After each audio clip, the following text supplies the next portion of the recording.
ang mga bata. Sila ang may pinaka-pure na kaligayahan. So ngayon, hayaan nyo ang Lake Farm de la Mar na dalhin kayo sa kabataan natin at muli natin ma-enjoy ang magical, whimsical, and of course, extravagant Christmas with our Candyland theme dito sa Lake Farm de la Mar. Showcasing, of course, so far, ang tallest dessert Christmas tree. Bakit po dessert?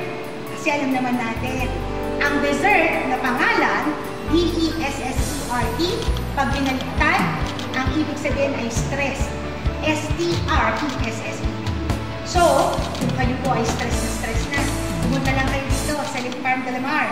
I-enjoy nyo ang aming magical dessert Christmas tree and feel the joy with within.